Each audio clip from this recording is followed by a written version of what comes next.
Ayun na guys, umulan din sa wakas dito sa Pasig. Ayan, basa ang mga people.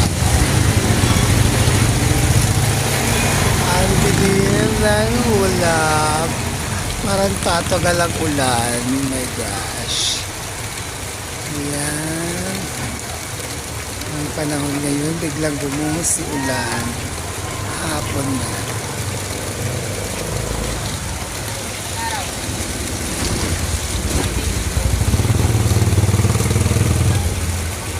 Maulan na hapon.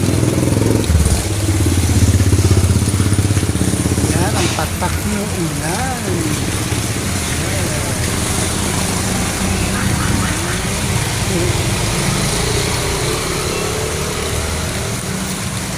Basa na lupa.